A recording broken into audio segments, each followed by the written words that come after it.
नमस्कार दोस्तों। ट्रैफिक प्रदूषण से जल्द मिलेगी छुट्टी। दिल्ली सरकार कर रही है नई पॉलिसी पे काम। जाने क्या है मास्टर प्लान। आइए जानते हैं विस्तार में। दिल्ली सरकार जल्द ही लॉजिस्टिक और वेयर हाउसिंग पॉलिसी 2025 लाने की तैयारी में।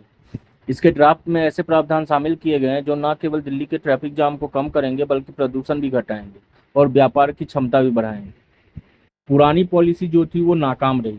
पॉलिसी के माध्यम से दिल्ली सरकार व्यापार के लिए dedicated logistic hub, green fat corridor और टेक्नोलॉजी आधारित सॉल्यूशन लागू करने की दिशा में काम कर। दिल्ली सरकार के पर्यावरण और उद्योग मंत्री मनजिंदर सिंह सिरसा ने रविवार को यह जानकारी साझा करते हुए कहा कि पिछली सरकारी लॉजिस्टिक फ्रेमवर्क बनाने में नाकाम रही, जिससे दिल्ली में जाम और प्रदूषण बढ़ा।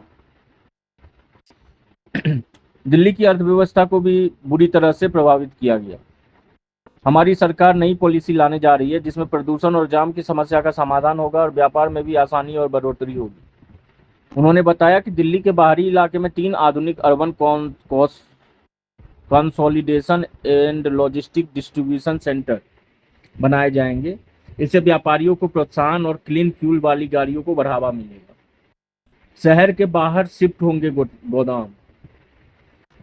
ड्राफ्ट पॉलिसी के अनुसार वेयर हाउसों को शहर के सीमावर्ती इलाकों में शिफ्ट करना होगा। आधुनिक यूसीएलडीसी पर माल कंसोलिडेट करना और लास्ट माइल डिलीवरी के लिए इलेक्ट्रिक और सीएनजी गाड़ियों का इस्तेमाल शामिल है। ये कदम आजादपुर, गाजीपुर, आनंद विहार, नारायणा, करोलबाग जैसे हॉटस्पॉट पर जाम और प्रदूषण को कम करने में मददगार साबित होंगे। इसके लिए जनता से भी सुझाव लिए जाएंगे। पॉलिसी में ईज ऑफ डूइंग बिजनेस के तहत 24/7 लॉजिस्टिक संचालन, डिजिटल मैनेजमेंट और वेयर हाउसिंग बिजनेस के लिए कम कागजी कार्रवाई जैसे प्रस्ताव भी शामिल होंगे। अंतिम नोटिफिकेशन जारी करने से पहले ड्राफ्ट पॉलिसी जारी करके उस पर जनता से सुझाव लिए जाएंगे। सरकार उद्योग मंत्री के मुताबिक उद्योग विभाग द्वारा तैयार की जा रही है पॉलिसी नियमों को सरल बनाने, एडवांस्ड लॉजिस्टिक टेक्नोलॉजी को अपनाने और इंफ्रास्ट्रक्चर को अपग्रेड करने पर केंद्रित है। इसका उद्देश्य सालों से चली आ रही उन खामियों को दूर करना है जो दिल्ली की सप्लाई चेन को प्रभावित करती है। ड्राफ्ट पॉलिसी में उद्योगों के लिए कई तरह की सब्सिडी का भी प्रस्ताव भी शामिल है होगा, जिसमें अस्थायी और टिकाऊ उपायों को अपनाने के में मदद मिलेगी।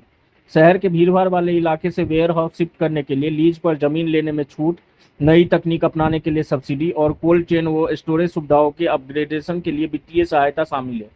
यह सभी कदम ट्रक पार्किंग की कमी से लेकर पुराने फ्रेट हैंडलिंग सिस्टम तक की समस्याओं को खत्म करेंगे, जिससे दिल्ली की सप्लाई चेन अधिक प्रभावी और पर्यावरण के अनुकूल बनेगी।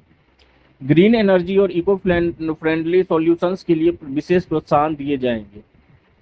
सिरसा के मुताबिक दिल्ली में हर दिन 1.93 लाख ट्रांसपोर्ट व्हीकल के जरिए लगभग 10 लाख टन माल का आता जाता है। इसमें से 21% गाड़ियां ट्रैफिक से गुजरती है और प्रतिदिन सबसे ज़्यादा गाड़ियां बिल्डिंग मटेरियल, टेक्सटाइल, फल एवं सब्जियां, खाद्य उत्पाद लाते हैं।